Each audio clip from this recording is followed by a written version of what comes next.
Long ago, in the quiet Ndebele village of Nyathini, there lived a young lady named Namsa. She was 20 years old, full of energy, and loved to run. Every morning, Namsa would run through the dusty village paths, chasing birds and racing her friends. Everyone in the village called her the Wind because she ran faster than anyone they had ever seen.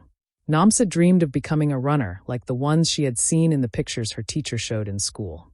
But in Nyathini, no girl had ever become an athlete. Girls were expected to help at home, fetch water, and work in the fields. One day, while Namsa was running through the hills, she met Baba Thuli, an old man who used to be an athlete in the city.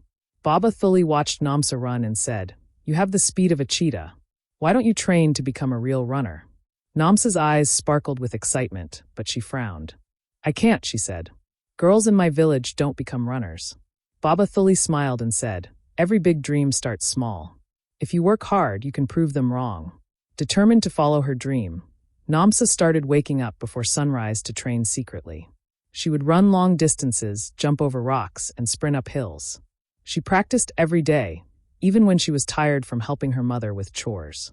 Baba Thuli gave her tips on how to stretch and run faster, and he made her a pair of shoes from old car tires so her feet wouldn't hurt.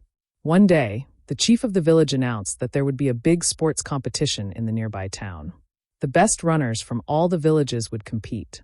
Namsa wanted to join, but her parents said, "No, Namsa. Girls don't compete in sports. It is not our way." Namsa felt like giving up, but Baba Thuli encouraged her. He said, "If you want to make history, you must be brave. Talk to the chief. Maybe he will allow you to run." Namsa went to the chief and knelt before him. "Please, Nkosi, let me represent our village in the race," she said. The chief laughed and said, "A girl running? This has never happened before. But if you truly believe you can win, I will let you try." Namsa's heart leaped with joy, but some villagers whispered behind her back, saying she would embarrass them. The day of the competition finally arrived. Namsa and Baba Thuli traveled to the town, where hundreds of people gathered to watch. The other runners were boys who looked much stronger than Namsa.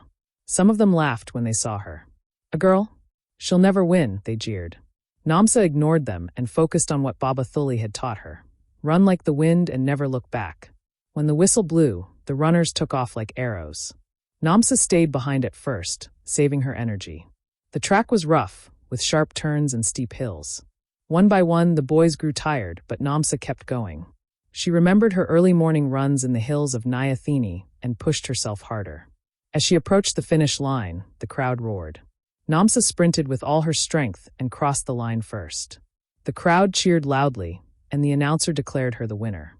Namsa had not only won the race, but also made history as the first girl to win such a competition. Her victory inspired many young girls in the crowd, and they began to dream of becoming athletes too. When Namsa returned to her village, she was greeted as a hero.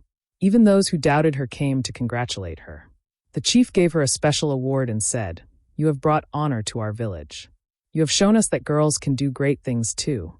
Namsa's parents, who had once stopped her from running, were now proud of her. "We are sorry for doubting you," her father said. "You are stronger and braver than we thought." Baba Thuli told Namsa, "This is just the beginning. You must keep training and go even further. One day you could run for the whole country." Namsa continued to train and compete in more races. She inspired other girls in Nyathini to chase their dreams, whether it was running, learning, or becoming something new. Years later, Namsa became the first Ndebele woman to represent her country in the Olympics. She proved to the world that even a village girl could achieve greatness if she believed in herself and worked hard.